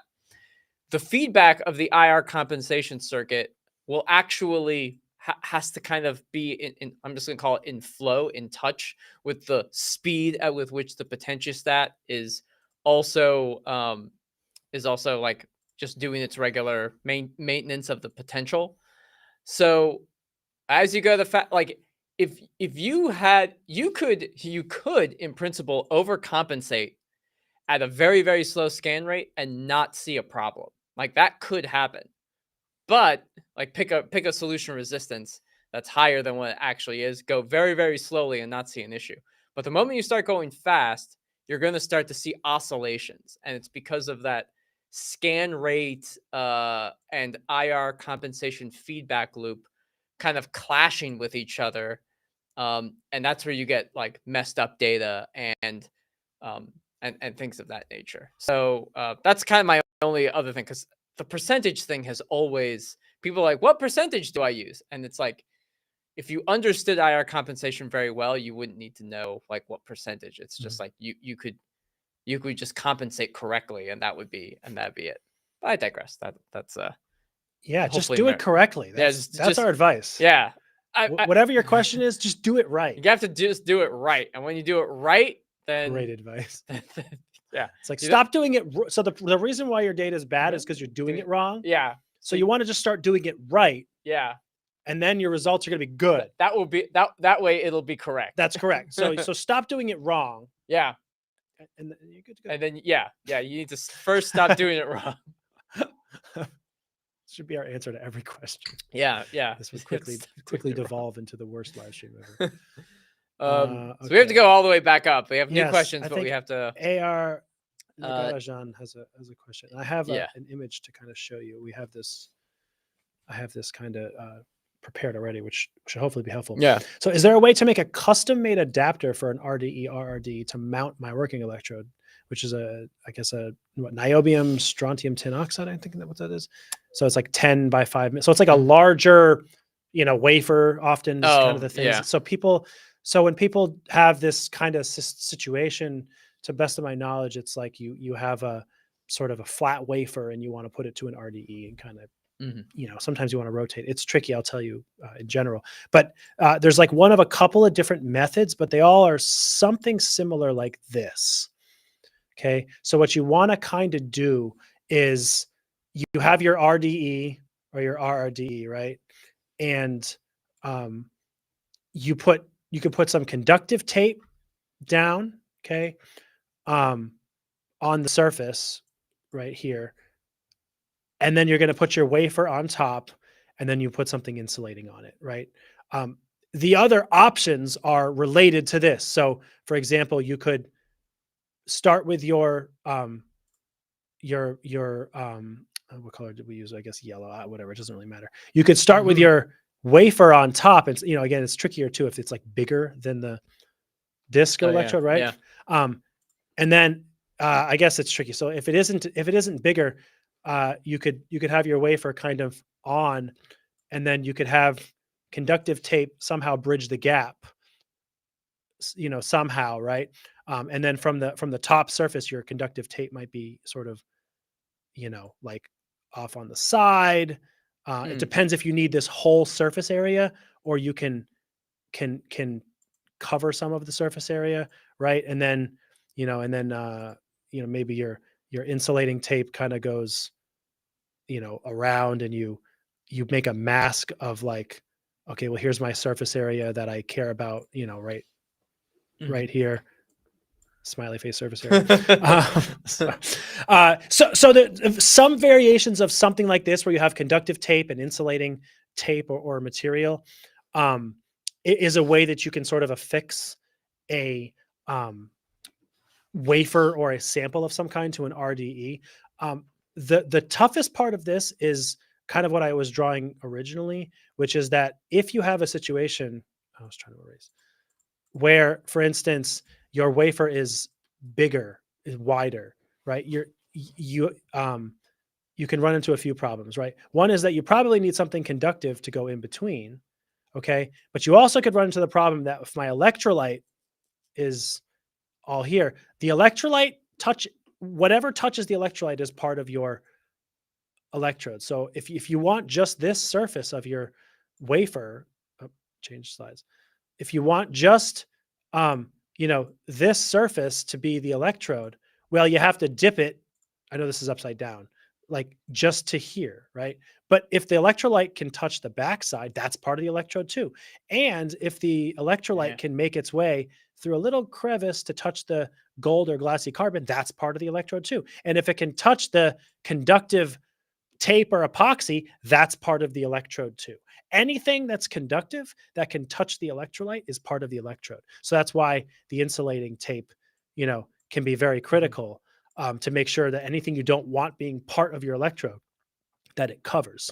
And that's not easy, right? You might have to use like Teflon tape and try to wrap it around in some clever way, make sure it's not getting liquid into the crevices. And then the other issue that you can run into is that when you have this kind of thing where it's wide, if you try to rotate your electrode, this will probably fly off, right? It's tough. You're going to run into shear problems. If the wafer is 10 by 5, it's a rectangle. So now you have like a propeller, right? It's like if it's spinning, this is creating a lot of shear on this side, and there's no shear right here because it's not exposed. It's overhanging the edge. And this is not. So this part is having a lot of shear, and this part has no shear. Like if you rotate too fast, it's probably going to delaminate. And if it's not perfectly centered, if you have your wafer like off center, it's going to especially delaminate because it's not, So if you have a square and you're able to get it perfectly centered, for instance, it's like, and that's not even drawn properly, but you can imagine, right? If it's perfectly centered, maybe it'll stay on and rotate perfectly. But if it's ever so slightly off center, it might fall off. So that's the challenge you get if you want to rotate your sample. If you're just trying to affix it as a sample holder, then that may not matter as much. And you just have to worry about the insulation and the conductive stuff that I mentioned. But if you're looking to rotate, those are some of the challenges you might run into. Yeah, and actually, Chris even had a small follow-up. Like you can use things like conductive tape, or not conductive tape. Sorry, like conductive epoxies. Yes. Or even insulating epoxies as well. The only it's an arts and crafts project. You can't. It's absolutely not. It's 100% arts and crafts. This is not science. The only trouble you can get into with a conductive epoxy is irreversibility.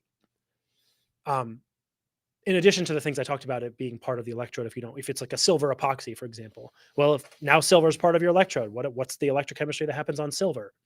Do you want to know? Do you not want, and then it can be tough to remove epoxy afterwards. Will it dissolve in acetone? You can remove it easily, or is it like stuck? Does it permanently damage your RDE tip and then you can't use your RDE tip anymore?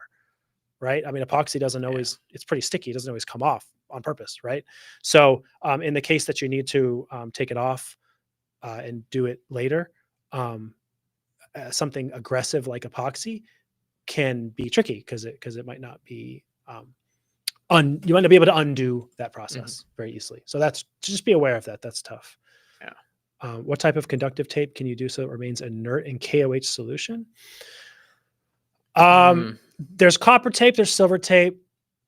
What else? Yeah, those are the most common ones. Because copper and tapes. Silver are the two most conductive metals on the planet, as far as I'm aware, like pure metals. So those should be fine in alkaline, I believe. But again, it's tricky. Like in some sense, this is the wrong question, because if you are properly insulating, it doesn't matter what the tape is because it's not touching the electrolyte, right? Yeah. It shouldn't matter whether now these are going to be fine. You can use copper electrodes in alkaline solution. You can use silver electrodes in alkaline solution. So they're going to survive in KOH. But if you don't want them as part of your solution, you should insulate them, and that shouldn't really matter. So those are just the two most common, I would say, probably. Conductive tapes, you can get double-sided ones, you can get single-sided ones. So you can look at whatever the options are. And what insulation? There's Teflon tape, there's Kapton tape. I don't know 100% of Kapton tape how resistance. I'm not sure about if Kapton tape.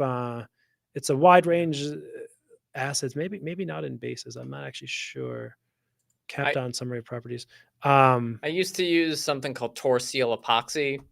It's just this like glue that's very electrochemically inert. I don't know how inert it is in KOH. I needed nitric acid. It looks like concentrated nitric acid. It looks like Kapton isn't the best with alkaline. Oh, okay. It seems like it might not survive too well. See.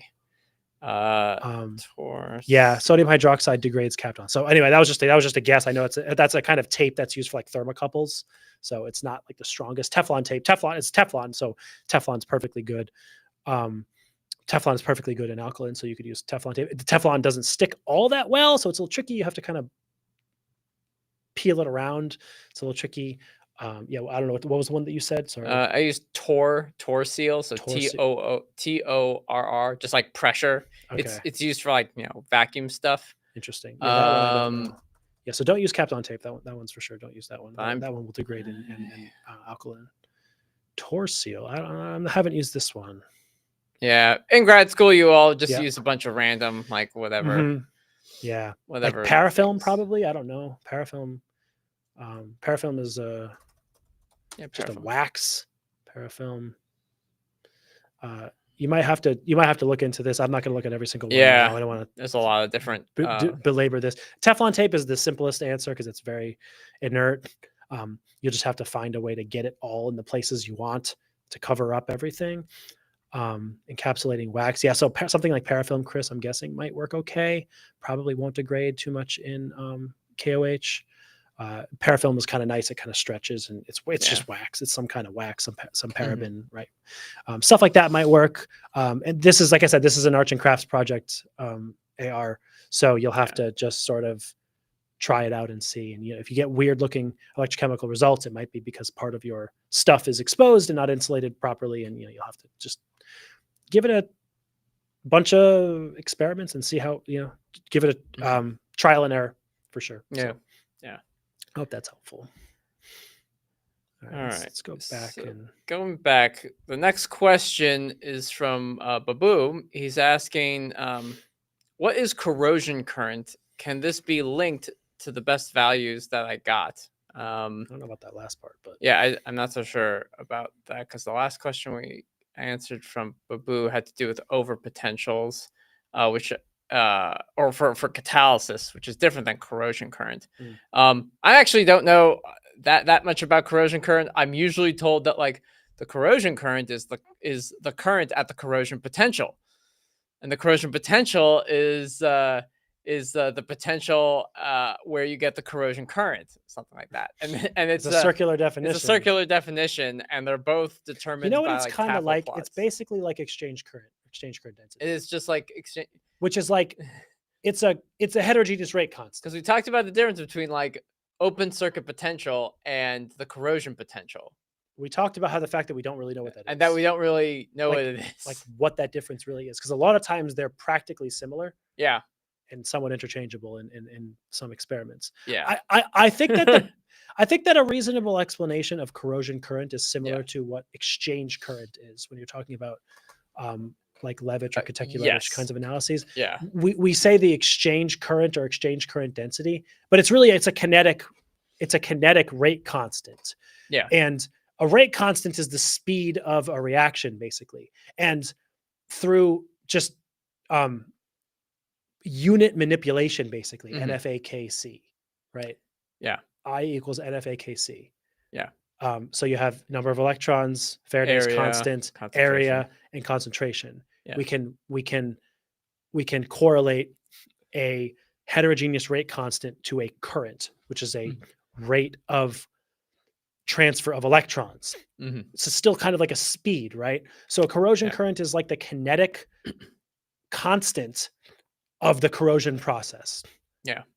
And at the corrosion current. Yeah. At the corrosion potential. Yeah, it's almost like a how quickly does corrosion happen, and then as you adjust the potential away from the corrosion current, so that's corroding more. Yeah. Things with high corrosion currents, just like things with high exchange Corrode current more. densities, corrode faster. Right. Like it's like the fundamental baseline kinetics of the corrosion process. corrosion process. Yeah. Yeah. I think that's probably the right way to look at it. Would be my educated opinion, somewhat educated opinion. Yeah, I need to read a book on corrosion. Honestly, it's like I need to read a book. Thrilling. Yeah, I know. You let me know how that goes. Well, I think we have one somewhere in our office. We do, yeah. Next question, I don't know how to answer. I got it. Oh, okay. Yeah. From Hari. Yeah. What's a PN junction and how it works? I have this in a presentation. Oh, okay. Nice. A PN junction is a semiconductor. It's a related to semiconductors. I'm just gonna do share this. I'll do this. I have a nice little animation that shows how it works. So I'm gonna use it. Nice. Let's hide this so that window. Let's see. People can see it. PowerPoint. So this is part of my EIS webinar series. It's the 4th of my 5-part EIS webinar series. And so in that series, I do impedance live with a solar cell. Okay, it's one of these solar cells. But the solar cell typically functions as a PN junction. And so what that refers to is a P-type semiconductor and an N-type semiconductor. Now, there's a lot of stuff that goes into those terms and what that means. I guess very briefly, a semiconductor is a material whose band gap is, generally speaking, around 0.5 to 3 electron volts, give or take in that range.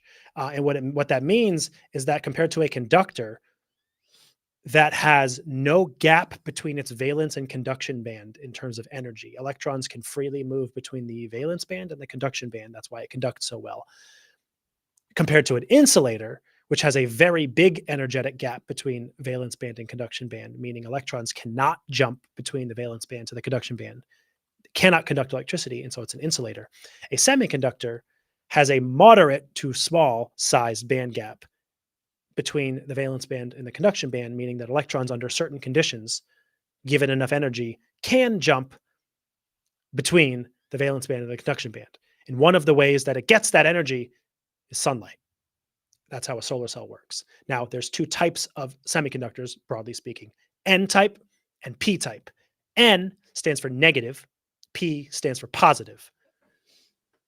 So what that means is that an N-type semiconductor is a doped semiconductor that is doped to have more negative charges than it would otherwise have. And so what it does is it pushes the Fermi level just below the conduction band. And so what it does is it makes it a slightly better conductor, but it has an excess of electrons present, which allows it to reach the conduction band and conduct a little bit easier.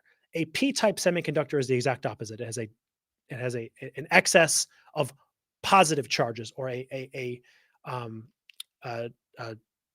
what's the opposite of excess? A dearth. Lack of. A lack of. Like, words are hard. No. It has a lack of electrons through a dopant that's more electropositive, and so the Fermi level goes just above the valence band, and it can conduct electricity in a similar but slightly different way, which is that there's positive holes that move around.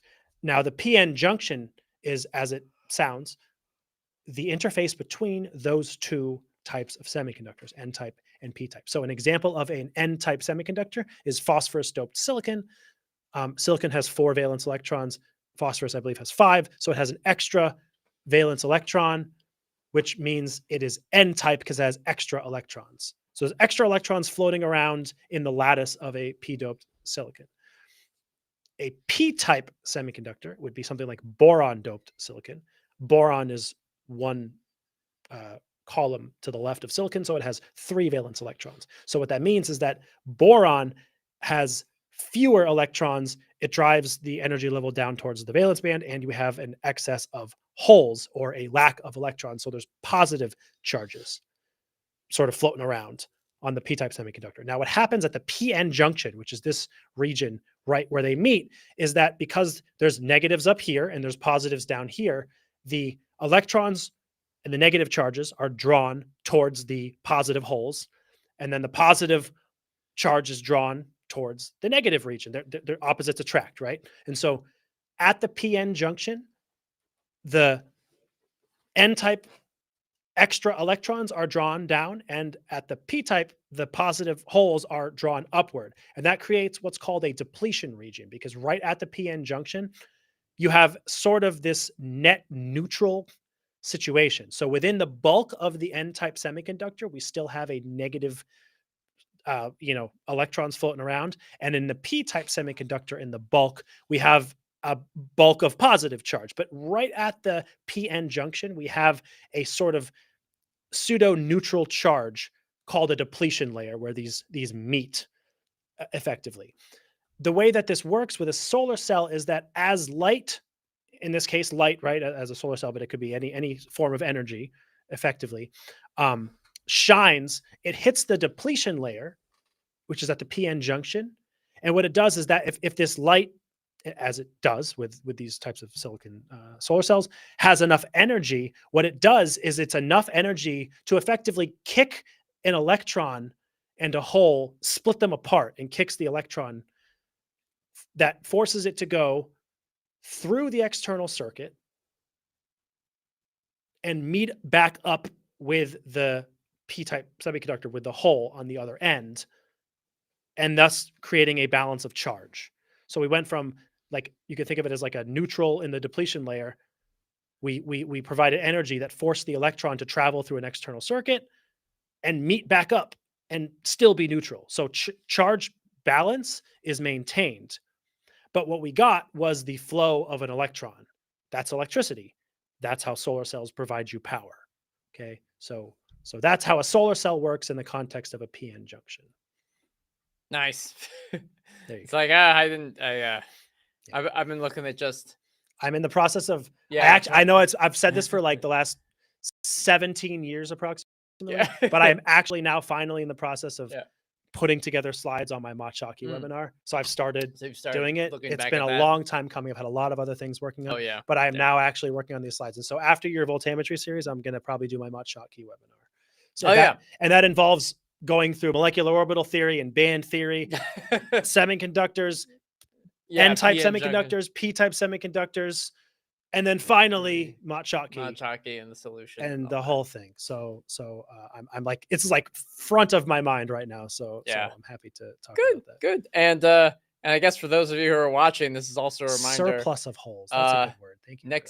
Next month in September, if you go to the Pine Research website under webinars, you'll see I have a 4-part webinar series on voltammetry. That's going to be each Thursday in September. I'm going to give one part of the webinar series just on voltammetry. So it's going to go over some of the fundamentals. So go to our website, click on webinars, and then you'll see places where you can register for the different time slots for the webinar series. So if you're interested in learning more about cyclic voltammetry and stuff like that, that's where you can go. Yeah. So shameless plug for that. There you go. Okay, the next question is from, I think it's from Cinnamon Chai, is asking how to calculate capacitance from Nyquist, and how does it show the full capacitance, or can it differentiate between faradaic capacitance and the capacitive capacitance of a supercapacitor? Cinnamon Chai continues to say, it's bizarre, but I was talking about Dunn method to differentiate between faradaic and capacitive contribution to capacitance. And one lab mate mentioned that they use EIS to do so. I don't know if I misunderstood. No, understandable. We've talked about the Dunn method a bunch, and I haven't used. It's not people talk about it more. it's one of these things that if not for this live stream, I don't think I'd know anything about it. Oh yeah, yeah, me too.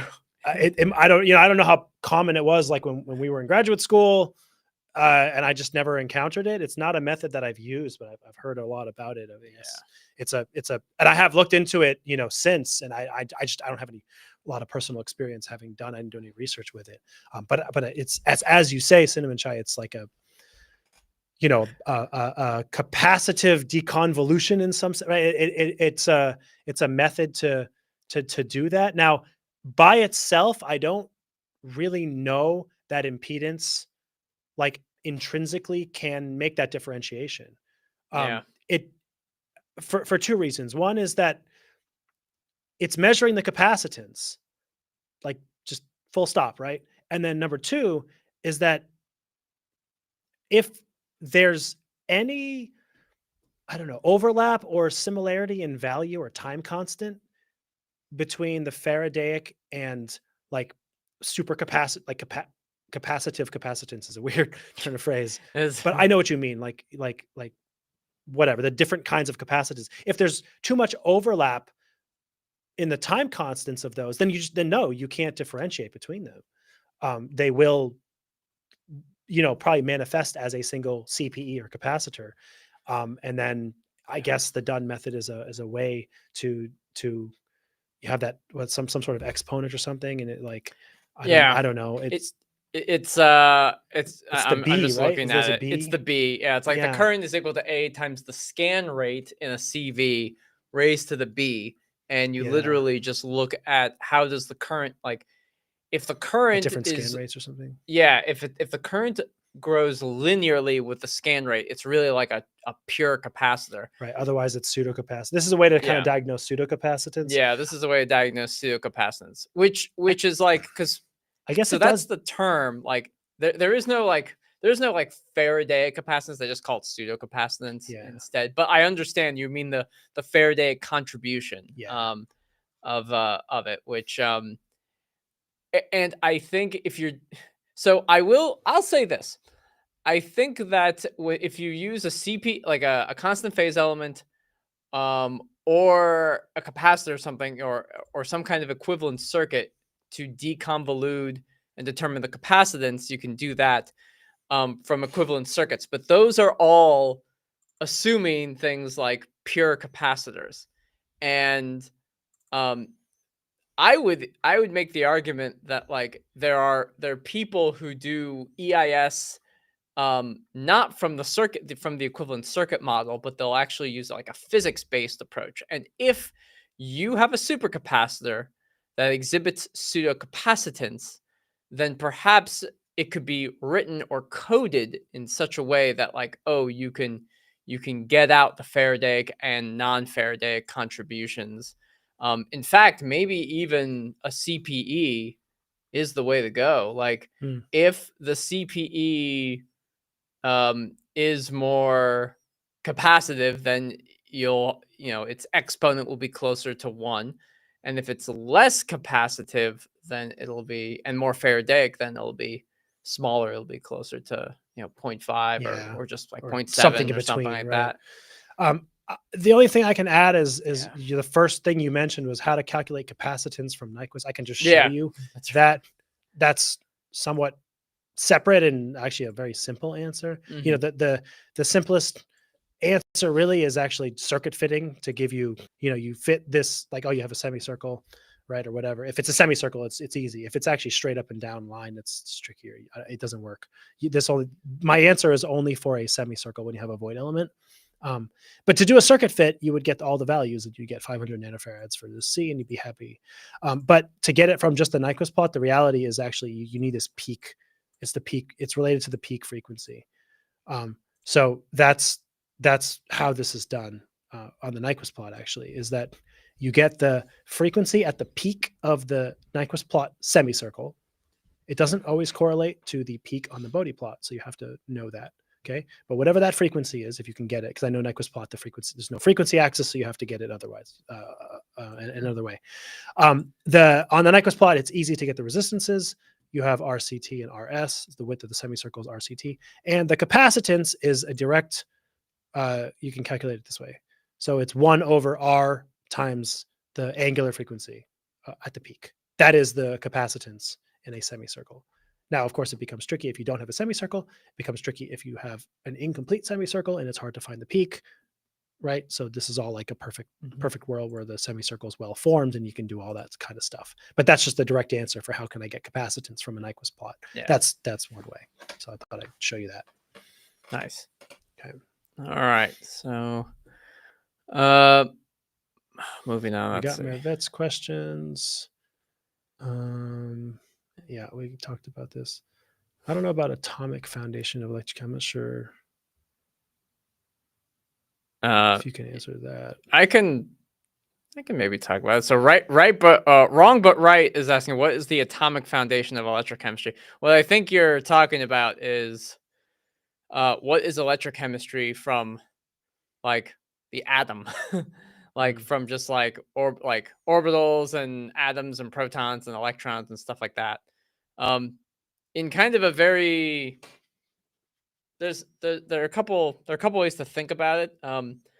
So the and Neil, I may have to ask you about this. The voltage for like a lithium ion battery, it's like 3. Yeah, between 3 and 4.2. 3 and 4.2. So usually the voltage for a redox reaction is very much based on things like how easy or hard it is to add and subtract an electron from a molecule.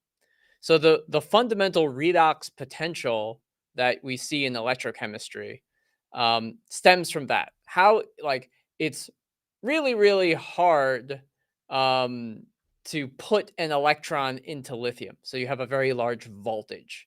And if you think about the voltage is literally just an amount of energy per charge. So if you have a charge, sort of say, of a lithium atom, sort of say like a coulomb of lithium, like a single coulomb charged species, you can get more energy out of that coulomb than you could another molecule where, say, the electron negativity of the energy required to put an electron in or take an electron out of an atom may be different.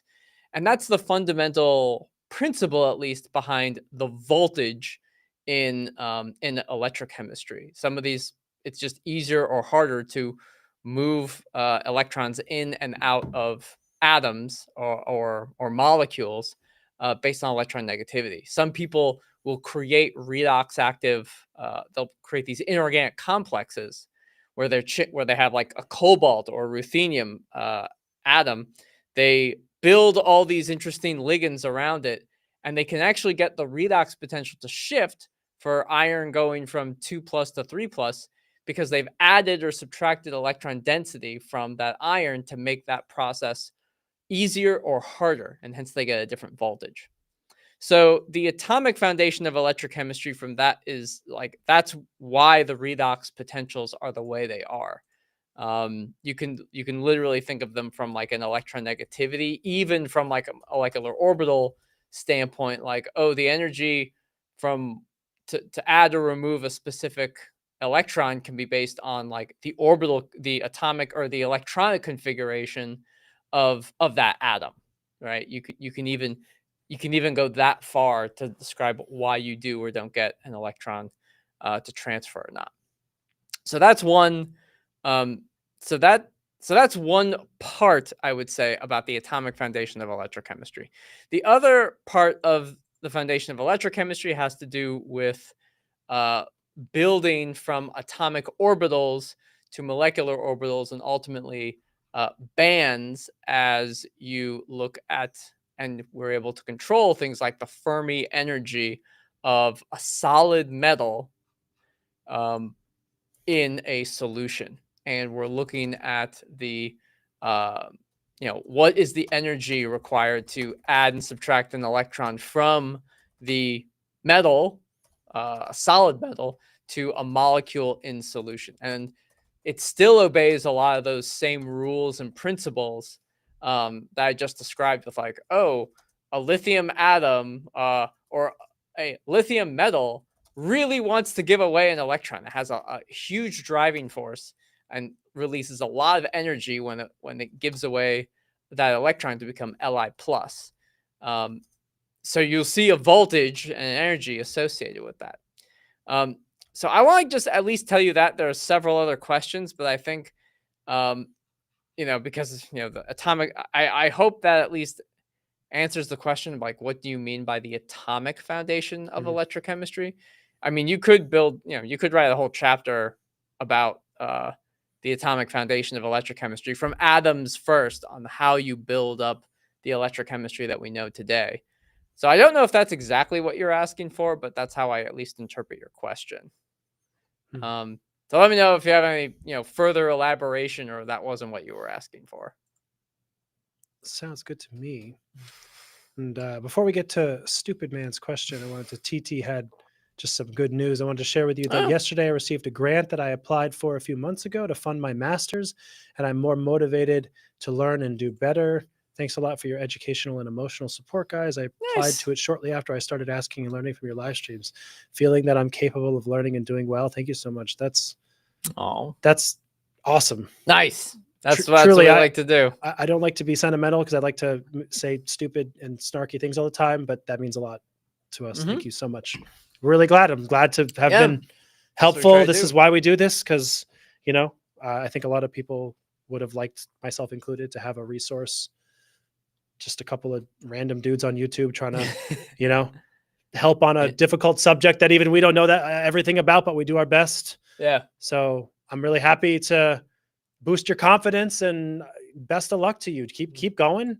You got a grant, man. That's excellent. If that's not evidence enough that you're capable of doing this stuff, I'm like, I don't know what seriously. else is. Good job, money, man. That's good job. So we're very happy for you. So, congratulations.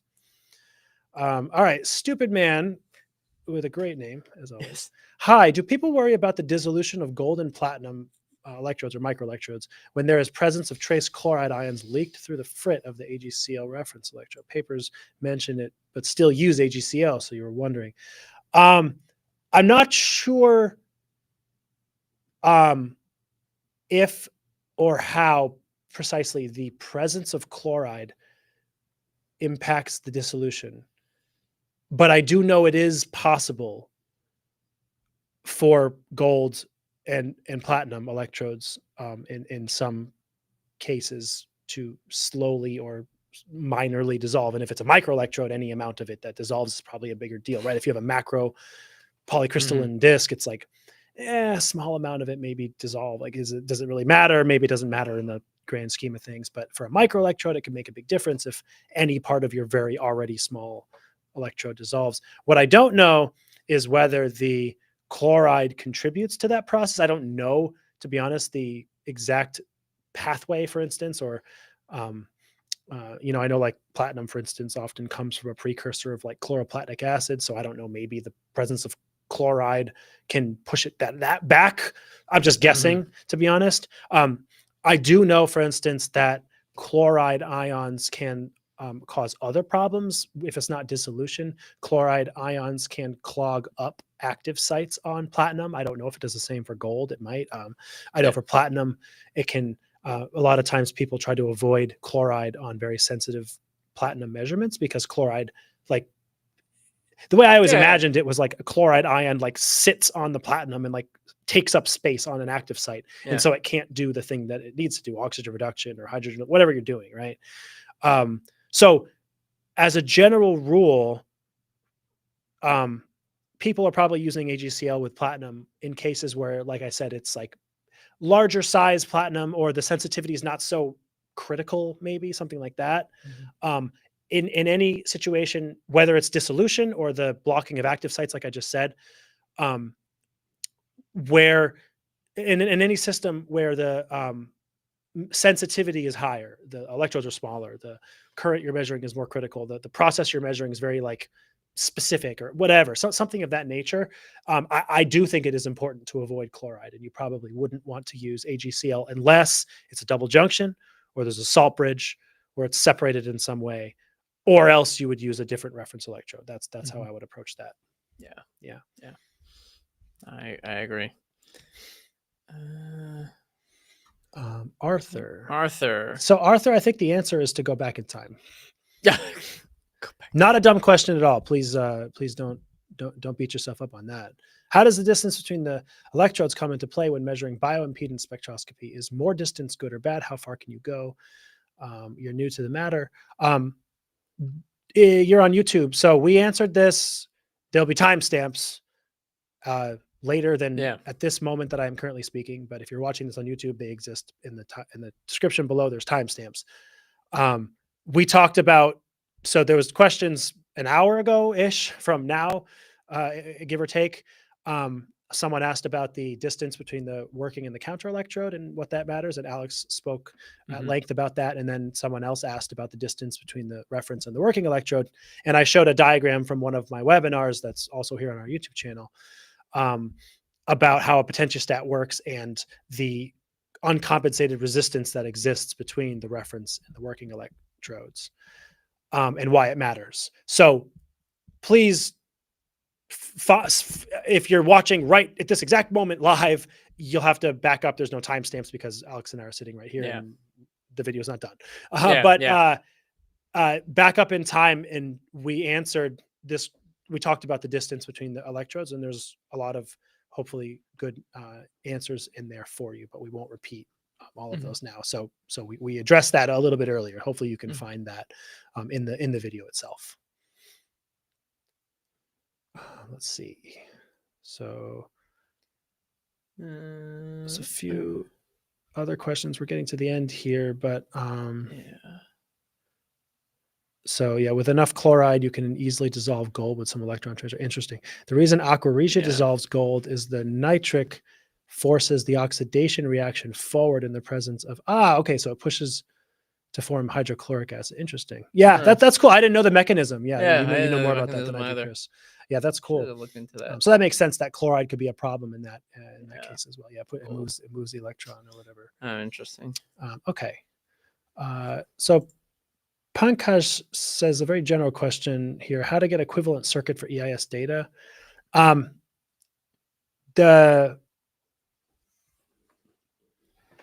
Watch my webinars.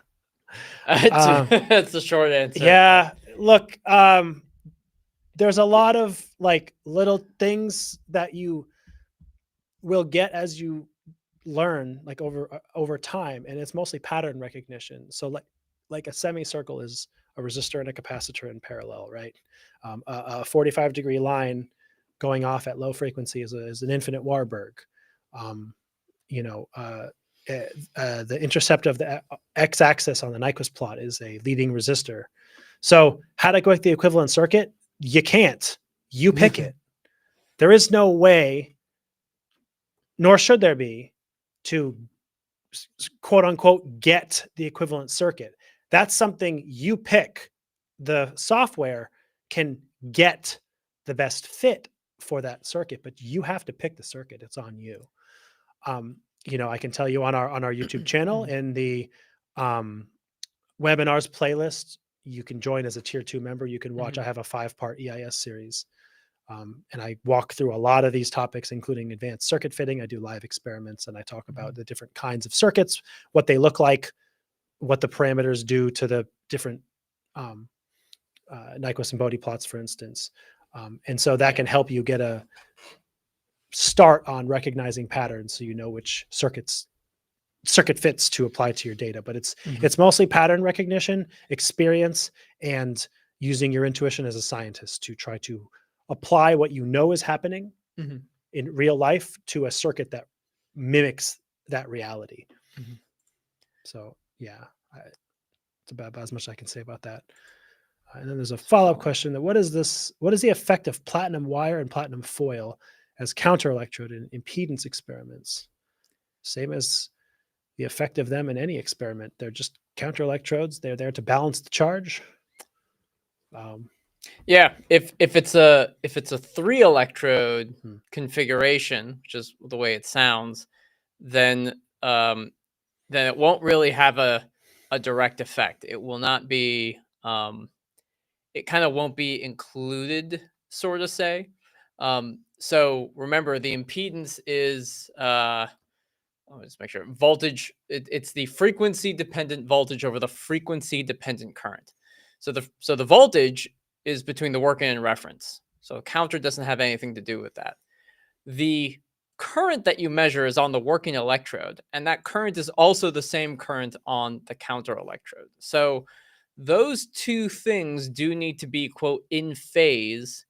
So they have to be happening at the same time and have the same frequency and stuff like that. So reactions happening on the working and reactions happening on the counter all have to be have to be doing or occurring in tandem, sort of say. So in a 2-electrode in a 3-electrode configuration, you would not consider the platinum wire as part of the equivalent circuit that contributes to your EIS data.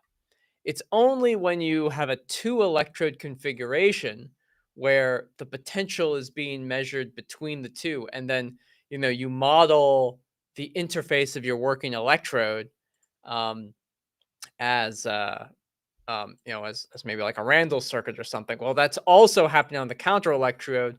In the 2-electrode configuration, you need to take that into account.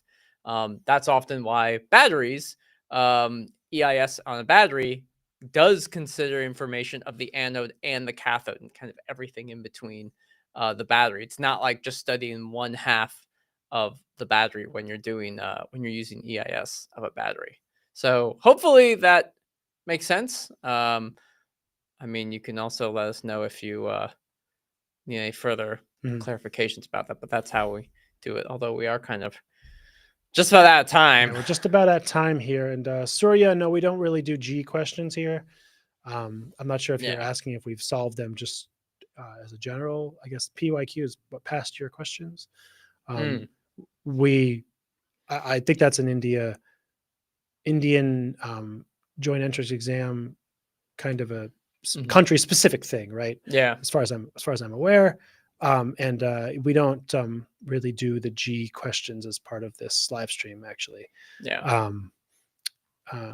I'm sure some of them are good questions. They're good fundamental chemistry kinds of questions. Sometimes they're related to electrochemistry, sometimes just general chemistry. But we don't usually do those kinds of things on this live stream. But usually more research kinds of questions and fundamental electrochemistry questions like you just talked about with counter electrodes. Yeah, that's right. So anyway, I think we're gonna probably wrap it up here. Yeah, we haven't left 15 questions on the table, which is rare. That's good. So a very good series of questions today. So thank you, everybody. I appreciate that, Surya. Thank you. I'm glad you're enjoying our channel. We keep trying to put more videos out for you, so keep trying to keep it interesting, and we'll do these live streams whenever Alex and I are in the same building, which is not very often, but we do our best.